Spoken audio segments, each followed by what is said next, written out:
Hi friends, new सर्वोत्तम agriculture academy में आपका स्वागत है। मैं मुलायम यादव जूलॉजी का आज काफ़ी इंटरेस्टिंग टॉपिक लेकर आया हूं। आज के इस टॉपिक में हम लोग कॉकरोच के बारे में डिस्कशन करेंगे और जैसा कि आप लोगों को पूर्व से विदित है कि हम लोगों ने अभी तक जूलॉजी में काफ़ी कुछ चैप्टर जो है फिनिश कर चुके हैं। जंतुओं में जो जंतु हम लोग अभी तक पढ़े हुए हैं उसमें अमीबा, पैरामीशियम, टीनिया और लास्ट लेक्चर हमने अर्थवर्पर या केचुए पर लिया था। आज के इस टॉपिक में हम बात करेंगे कॉकरोच या तिलचट्टा के बारे में। कॉकरोच आप लोग जानते होंगे। कॉकरोच क्या है? यह आर्थ्रोपोडा का एक जंतु है। आर्थ्रोपोडा का एक जंतु है। तो इसमें क्या है कि आपको एक चीज़ याद रखना होगा कि आर्थ्रोपोडा का कैरेक्टर क्या था। आर्थ्रोपोडा संघ हमने पढ़ाया है। सबसे पहले आप आर्थ्रोपोडा संघ का कैरेक्टर पढ़ लेंगे, उसके बाद कॉकरोच के बारे में यहाँ पे आके अध्ययन करेंगे। सबसे पहले हम वही बात है वर्गीकरण से स्टार्ट करते हैं कि इसका वर्गीकरण क्या है। कॉकरोच का जो जगत है एनिमेलिया होगा। उसके बाद फाइलम की बात करते हैं। फाइलम इसका क्या है? फाइलम कॉकरोच का जो फाइलम है आपको पता है आर्थ्रोपोडा फाइलम का जंतु है। और उसके बाद वर्ग की बात करते हैं जिसको हम लोग क्लास कहते हैं। क्लास इंसेक्टा है। और क्लास के बाद आर्डर की बात करते हैं। आर्डर आर्थ्रोप्टेरा। इसके बाद जो हमारा जीनस है, जीनस क्या है? पेरीप्लेनेटा और स्पीसीज अमेरिकाना। ये कॉकरोच का वर्गीकरण है। अब अगर क्वेश्चन पूछा जाए कि कॉकरोच का जंतु वैज्ञानिक नाम क्या है, तो कॉकरोच का जंतु वैज्ञानिक नाम में हम दो चीज़ें लिखेंगे। एक तो जीनस लिखेंगे और दूसरा इसका स्पीसीज लिखेंगे। जीनस और स्पीसीज दो चीज़ें लिखी जाती हैं। तो जीनस क्या है इसका? पेरीप्लेनेटा, पेरीप्लेनेटा और अमेरिकाना। आपको पूर्व से पता है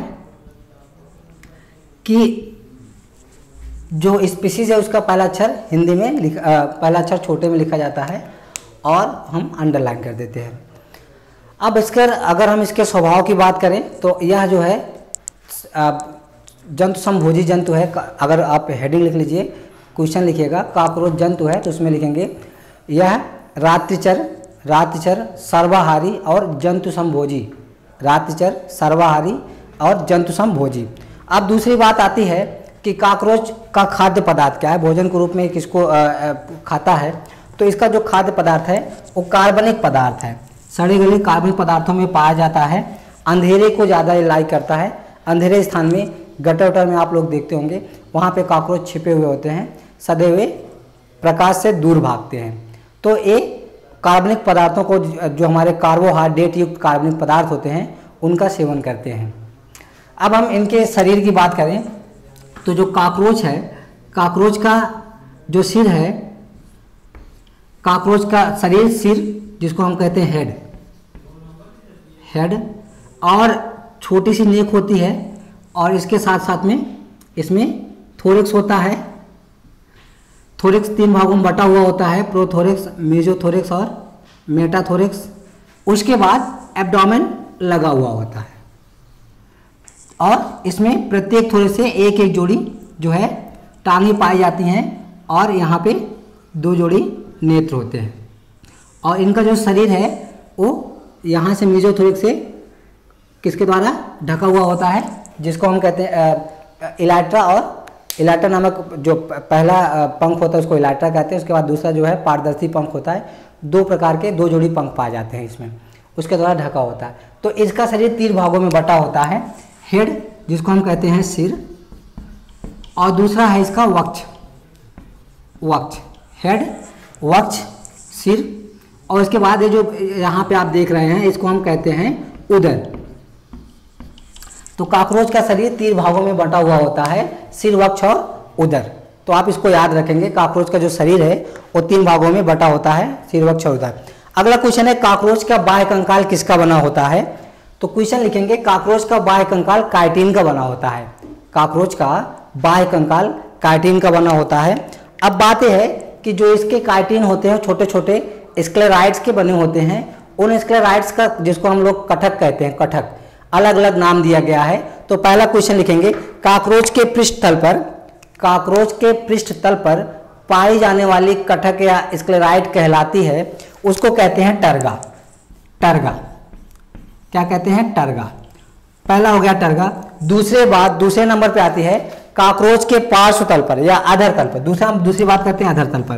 कॉकरोच के अधर तल पर पाए जाने वाले जो स्क्लेराइट है उसको हम लोग स्टर्ना कहते हैं। क्या कहते हैं? स्टर्ना। और तीसरे नंबर पे कॉकरोच के पार्श्व तल पर प्लूरा नामक कटक पाया जाता है। ये सब क्या है भैया? ये सब है स्क्लेराइट। मीन्स स्क्लेराइट वास्तव में बोलते क्या है कि जो कॉकरोच का शरीर है छोटे छोटे स्क्लेराइट के द्वारा ढका हुआ होता है, जिसको हम क्या कहते हैं? कटक कहते हैं हिंदी में। अब ये स्क्लेराइट अगर ये स्क्लेराइट पृष्ठ भाग पर पीछे की तरफ पाए जाते हैं तो उसको हम पृष्ठक कहते हैं। जैसे हम लोगों का पृष्ठ भाग है उस पर अगर स्क्लेराइट लगे हुए हैं उसको हम क्या कहेंगे? पृष्ठक कहेंगे। और जो स्टर्ना क्या है इसको हम अधरक कहते हैं। ये उसके अधर तल पर पाई जाने वाली स्क्लेराइट होती है। और तीसरा प्लूरा, कुछ कॉकरोच के पार्श्व तल पर जो स्क्लेराइट्स होती हैं, मीन्स पृष्ठक पीछे की तरफ, अधरक अधर तल पर, और उसके पार्श्व में जो स्क्लेराइट पाई जाएगी उसको हम लोग कहेंगे प्लूरा। तो इस तरह से 3 तरह के स्क्लेराइट्स इनके शरीर में पाया जाता है। और कॉकरोच का जो शरीर है 20 कॉकरोच का एक्चुअली हम बात अगर नर और मादा कॉकरोच के करें तो इनका शरीर अलग अलग खंडों में बटा हुआ होता है। तो आप एक हेडिंग लिखेंगे, नर तथा मादा कॉकरोच में अंतर। नर तथा मादा कॉकरोच में अंतर। तो सबसे पहले लिखेंगे नर का, एक तरफ लिखेंगे नर कॉकरोच, दूसरी तरफ अपने कॉपी को 2 बराबर भागों में डिवाइड कर लीजिए। डिवाइड करने के बाद एक तरफ नर लिख लीजिए, दूसरी तरफ मादा लिख लीजिए। आप लोगों को मालूम है मादाएं कॉकरोच के अगर केस में देखा जाए तो नर जो है वो अपेक्षाकृत छोटा होता है और चिपटा होता है, मादा अपेक्षाकृत बड़ी और मोटी होती है। दूसरा अंतर क्या है कि नर कॉकरोच का जो खंड है वो एब्डोमेन, उदर, इसका उदर जो है, नर कॉकरोच का जो उदर है वो 9 खंडों में विभाजित होता है और मादा का जो उदर है वो 7 खंडों में विभाजित होता है। उसके बाद तीसरा अंतर यह है कि इसका जो 7वीं स्टर्नाइट होती है मादा की, वो इस तरह से 2 भागों में बटी हुई होती है, 1 और 2 भागों में बटी होती है, लेकिन नर में ऐसा नहीं होता। तो मीन्स नर का 7वां स्टर्नाइट 2 भागों में बटा नहीं होता है, जबकि मादा कॉकरोच की 7वीं स्टर्नाइट 2 भागों में बटी हुई होती है। उसके बाद लिखेंगे नर कॉकरोच में के 9वें खंड में एनाल स्टाइल पाई जाती है, जिसको हम गुदा सूप कहते हैं। एनाल स्टाइल क्वेश्चन आया हुआ है, यूपी कैटेगरी में भी आया हुआ है कि एनाल स्टाइल किस में पाई जाती है। तो एनाल स्टाइल पाई जाती है नर कॉकरोच में। एनाल स्टाइल किस में पाई जाती है? नर कॉकरोच में। आप इसको याद रखेंगे। ये हो गया नर और मादा कॉकरोच में अंतर। तो इसका मतलब क्या हुआ कि अगर हम नर कॉकरोच को देखें तो इसका हेड 6 खंडों का बना होता है, और ये 6 और ये 3 खंडों का 6 3 9, और नर का जो एब्डोमेन होता है वो 9 खंडों का, 9 दूनी 18 खंड, और मादा का ये 7 ही खंडों का होता है, तो 9 7 16 खंड। तो नर और मादा में अलग अलग खंड होते हैं, इसको आप याद रखेंगे। उसके बाद हम लोग बात करते हैं कि कॉकरोच के शरीर की हम एक सिर से हम शुरू करते हैं, इसका मॉर्फोलॉजी क्या है। सबसे पहले क्वेश्चन लिखेंगे कि कॉकरोच का शरीर कितने भागों में बटा होता है? 3 भागों में, हेड, वक्ष और एब्डोमेन। उसके बाद हम हेड से शुरुआत करते हैं। तो कॉकरोच का पहला क्वेश्चन लिखेंगे, कॉकरोच का सिर वक्ष से लगा होता है ग्रीवा द्वारा। कॉकरोच का सिर वक्ष से लगा होता है ग्रीवा द्वारा।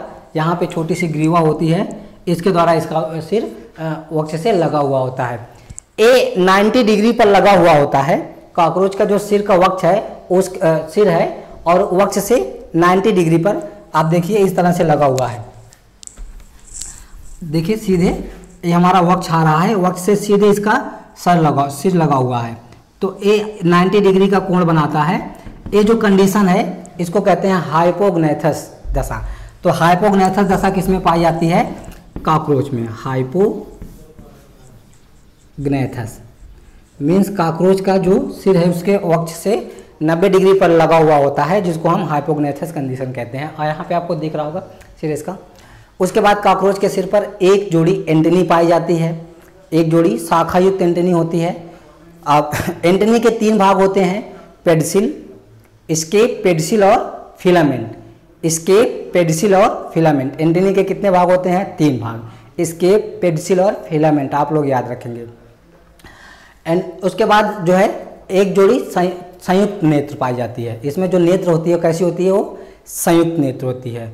मोज़ेक विजन प्रकार किसकी, कॉकरोच की जो दृष्टि का प्रकार है वो मोज़ेक विजन प्रकार की होती है और संयुक्त नेत्र एक जोड़ी होती है। अब इसके हम मुख की बात करते हैं। एक कॉकरोच का मुख माउथ पार्ट कितने होते हैं, 5 होते हैं। कॉकरोच के माउथ पार्ट 5 होते हैं। अब क्वेश्चन है कि क्वेश्चन 2-3 बहुत इंपॉर्टेंट है जो यूपी कैटेड में आते हैं, जनरली और भी बीएचओ में भी आ जाते हैं। तो क्वेश्चन ये है कि कॉकरोच का जो मुख है, कॉकरोच में मैंडिबल की संख्या कितनी होती है, 1 जोड़ी। प्रथम मैक्सिलरी की संख्या कितनी होती है, 1 जोड़ी। द्वितीयक मैक्सिलरी की संख्या कितनी होती है, 1 जोड़ी होती है। अब बात यह है कि कॉकरोच का निचला होंठ क्या कहलाता है। तो कॉकरोच का जो निचला होंठ है उसको हम लैबियम कहते हैं और कॉकरोच के ऊपरी होंठ को हम लैब्रम कहते हैं।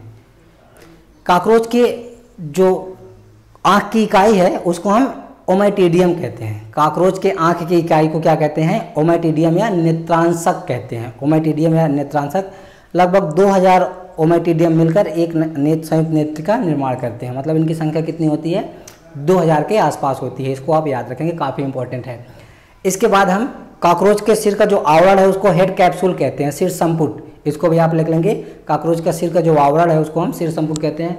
इसके बाद हम लोग बात करते हैं वक्ष की। तो कॉकरोच का या कीटों का, सभी कीटों का जो वक्ष होता है वो 3 भागों में बटा होता है। वो 3 पार्ट में डिवाइड होता है। जो वक्ष है हमने बताया था prothorax, mesothorax, metathorax. Prothorax, mesothorax और मेटाथोरेक्स ये सभी कीटों का लक्षण है। 3 भागों में विभाजित होता है। अब बात है कि कॉकरोच में 2 जोड़ी पंख पाए जाते हैं जो वक्ष से लगे हुए होते हैं तथा 3 जोड़ी टांगे पाई जाती हैं। 2 जोड़ी पैर और 2 जोड़ी पंख और 3 जोड़ी टांगे पाई जाती हैं। 2 जोड़ी जो पंख होते हैं, एक जोड़ी पंख जो है इसके मीजोथोरेक्स से और एक जोड़ी पंख मेटाथोरेक्स से लगा होता है। एक जोड़ी पंख मीजोथोरेक्स से और एक जोड़ी पंख मेटाथोरेक्स से लगा हुआ होता है। इसके बाद हम लोग बात करते हैं पैर की, लेग्स।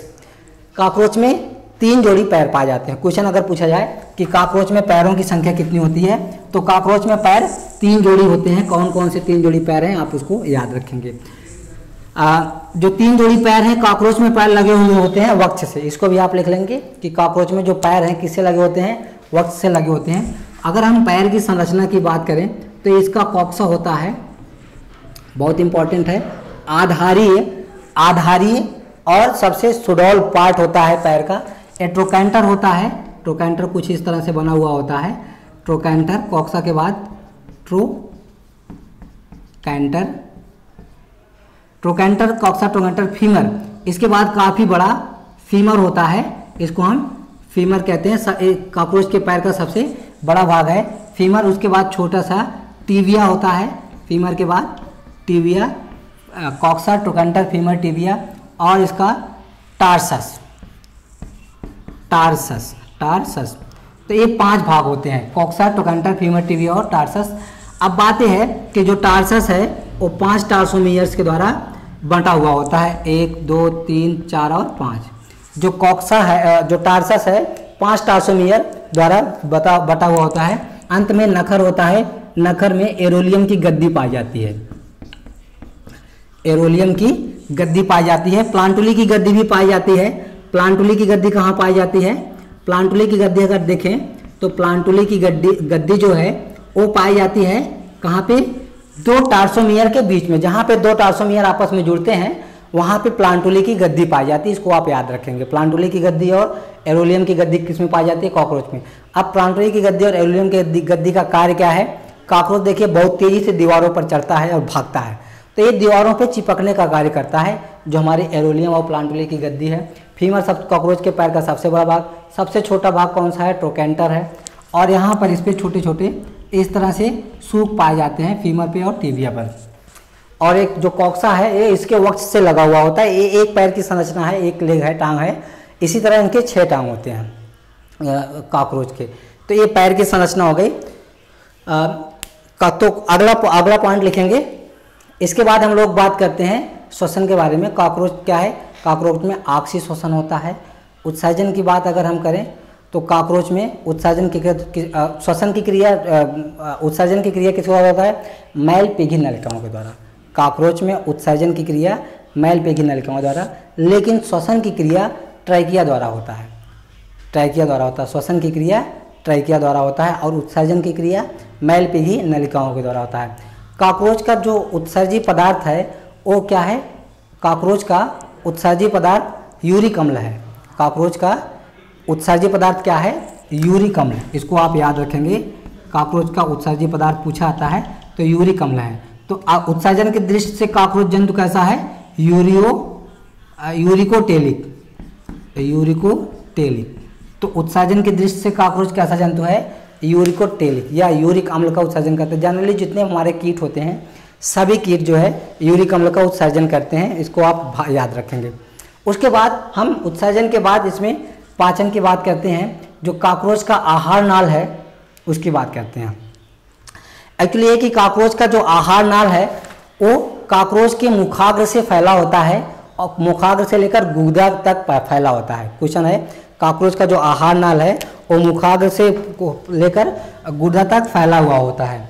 दूसरा क्वेश्चन है आहार नाल की लंबाई। तो कॉकरोच की आहार नाल की जो लंबाई है 9.8 सेंटीमीटर या कभी कभी 7 से 9 सेंटीमीटर लिखा रहता है। एक बार यूपी कैडेट का एग्जाम हुआ था, उसमें क्वेश्चन में ये आया था 7 से 9 सेंटीमीटर। तो कॉकरोच के आहार नाल की लंबाई 7 से 9 सेंटीमीटर होती है। अब कॉकरोच का जो आहार नाल है, कॉकरोच का आहार नाल 3 भागों में बटा हुआ होता है। कॉकरोच का आहार नाल जो है 3 भागों में बटा होता है। फोरगट,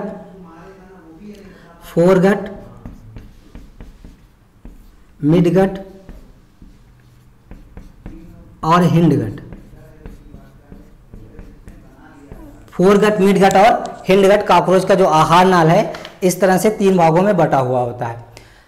फोरगट, मिडगट और हिंडगट। जो फोरगट है कॉकरोच का वो पुनः 5 भागों में बटा होता है। मुख, गुहिका, ग्रसनी, ग्रास नली, क्रॉप और पेसड़ी।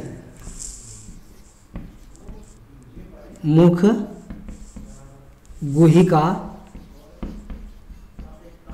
ग्रसनी, ग्रास नली,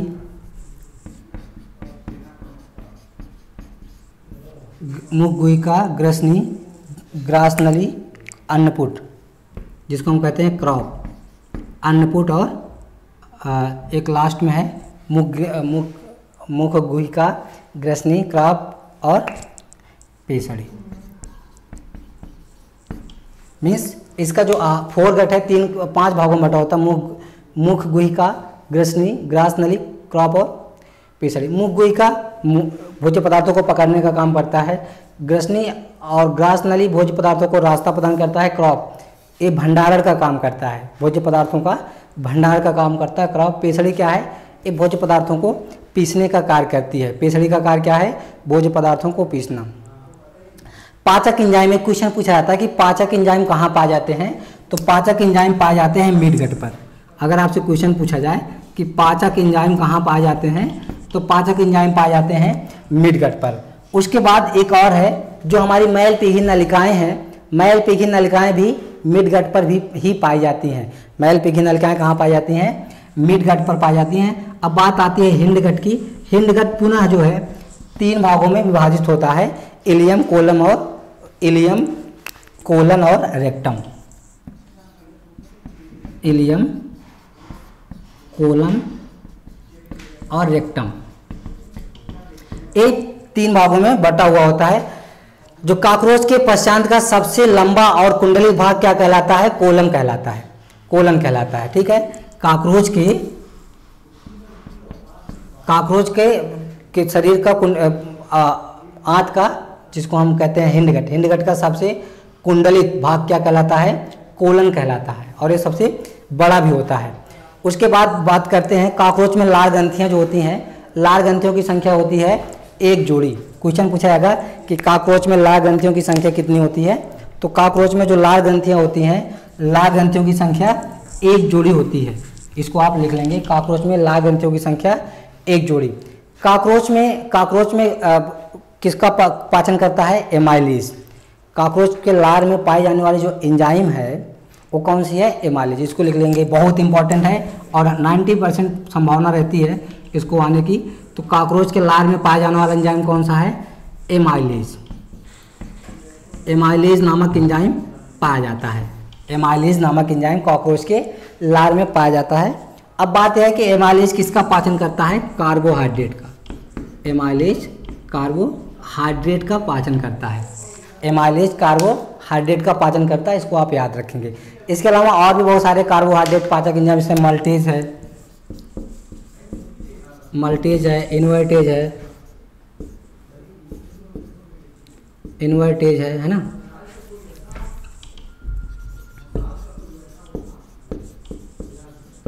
इसके बाद है एमाइलेज तो हमने लिख ही दिया है ना। माल्टोज है। तो ये सब जो एंजाइम है, ये सब किसका पाचन करते हैं? एक कार्बोहाइड्रेट पाचक एंजाइम है। जैसे हमारा पेप्सिन और ट्रिप्सिन किसका है? पेप्सिन और ट्रिप्सिन एक प्रोटीन पाचक एंजाइम है। वसा पाचक एंजाइम की अगर हम बात करें तो लाइपेज क्या है? वसा पाचक एंजाइम है। एंजाइमों में बस आप इतना याद रखेंगे। कॉकरोच में एलरी पेशियाँ क्वेश्चन पूछा जाता है। एक्चुअली बात यह है कि कॉकरोच का अगर हम रक्त परिसंचय, डाइजेस्टिव सिस्टम यहाँ पे हमारा समाप्त हुआ। अब हम लोग बात करते हैं रक्त परिसंचय तंत्र की। तो कॉकरोच में खुले प्रकार का रक्त परिसंचय तंत्र पाया जाता है। कॉकरोच में 2-3 क्वेश्चन आप याद रखेंगे। खुले प्रकार का रक्त परिसंचय तंत्र पाया जाता है। दूसरा क्वेश्चन है कि कॉकरोच का जो कॉकरोच में हृदय की संख्या कितनी होती है? तो कॉकरोच में एक्चुअली हृदय जो होता है वो 13 कोष्ठों में बटा हुआ होता है। क्वेश्चन क्या है? कॉकरोच का हृदय कितने चैम्बर में बटा होता है?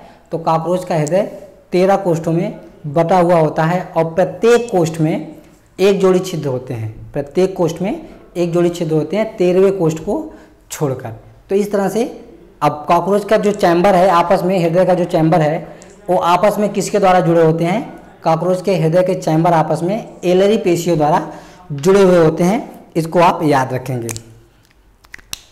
बात यह है कॉकरोच में पाई जाने वाली अंतःस्रावी जो ग्रंथियां हैं उसमें हम आप लिख लेंगे कौन कौन सी अंतःस्रावी ग्रंथियां हैं। इसमें कार्पोरा एराटा है, कार्पोरा कार्डियाटा और प्रोथोरैसिक ग्रंथि।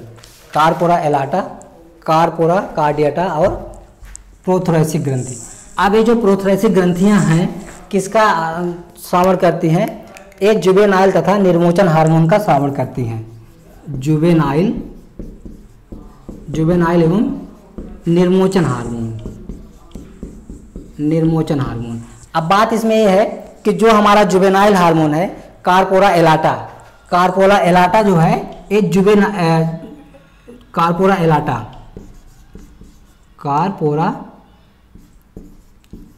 एलाटा ये किसका श्रवण करती हैं? एक जुवेनाइल हार्मोन का।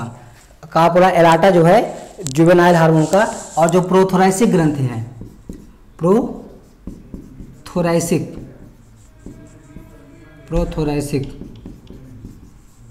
ये जो प्रोथोरैसिक ग्रंथि है वो निर्मोचन हार्मोन को स्रावित करती है। मीन्स अब हम फिर से आपको बताएंगे कॉकरोच में पाए जाने वाले जो अंतःस्रावी ग्रंथियां हैं, अंतःस्रावी ग्रंथियां सदैव हार्मोन का श्रावण करती हैं। 5 स्रावी ग्रंथियां एंजाइम को स्रावित करती है। इसको आप याद रखेंगे। अब बात है कि कॉकरोच में पाए जाने वाले अंतःस्रावी ग्रंथियां हैं किसको स्रावित करती हैं? वो कार्पोरा एलाटा, कार्पोरा कार्डियाटा और प्रोथोरैसिक ग्रंथि को स्रावित करती हैं। अब ये जो हैं क्या, ये जुवेनाइल और निर्मोचन हार्मोन स्रावित करने वाली ग्रंथियां होती हैं। तो जुवेनाइल हार्मोन की कौन स्रावित करता है? कार्पोरा एलाटा। और निर्मोचन हार्मोन कौन स्रावित करता है? कार्पोरा कार्डियाटा। इसके बाद हम लोग बात करते हैं कॉकरोच में जनन। कॉकरोच में जनन की बात करें तो सबसे पहले लिखेंगे नर जनन में कॉकरोच में वृषण पाया जाता है एक जोड़ी। कॉकरोच के उदर के चौथे खंड में एक जोड़ी वृषण पाया जाता है। अब दूसरा क्वेश्चन है कांग्लोवेट या फैलिक ग्रंथि। कांग्लोवेट क्वेश्चन बहुत इंपॉर्टेंट है, आया हुआ है। कांग्लोवेट या इसको हम लोग फैलिक ग्रंथ भी कहते हैं। कांग्लोवेट या फैलिक ग्रंथि का कार्य किसमें पाया जाता है? नर कॉकरोच में। कांग्लोवेट या फैलिक ग्रंथि पाया जाता है नर कॉकरोच में। अब क्वेश्चन है कि कांग्लोवेट ग्रंथि का कार्य क्या है? शुक्राणुओं के भित्ति का निर्माण करना। एक किसका निर्माण करता है? शुक्राणुओं की जो भित्ति होती है स्पर्म, क्योंकि उसमें इसके वृषण में पाया जाता है तो वृषण में ही शुक्राणु बनते हैं। तो शुक्राणु को जो भित्ति होते हैं उसका निर्माण किसको द्वारा होती है? कांग्लोवेट या फैलिक ग्रंथ के द्वारा होती है। उसके बाद हम एक क्वेश्चन और पूछा जाता है कि कोलेटेरियल ग्लैंड क्या होता है? कोलेटेरियल ग्लैंड, दूसरा ग्लैंड क्या है?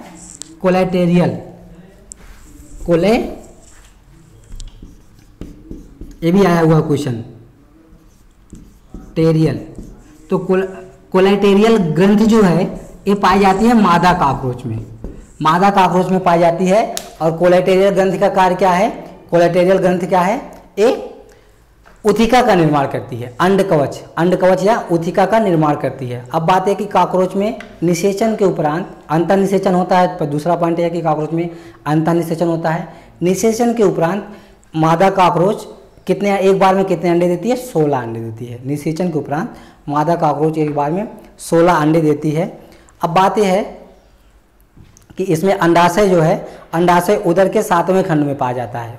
काकरोच में अंडाशय उदर के 7वें खंड में पाया जाता है, इसको आप याद रखेंगे। दूसरा क्वेश्चन है, काकरोच में किस प्रकार का कायांतरण पाया जाता है? तो काकरोच में अपूर्ण कायांतरण पाया जाता है, इसको आप याद रखेंगे।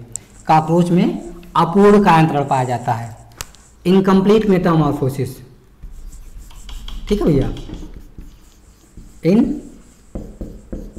इनकम्प्लीट मेटामॉर्फोसिस, इसको हम लोग कहते हैं अपूर्ण कायांतरण।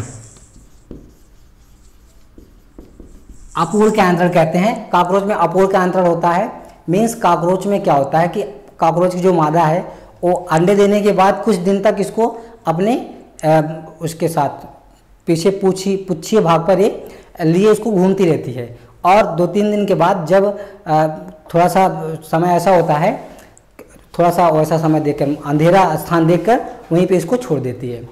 तो इस तरह से इनकम्प्लीट मेटामॉर्फोसिस का मतलब हो गया कि इसमें जो है एग के बाद सीधे लार्वा न निकलकर निम्फ निकलता है।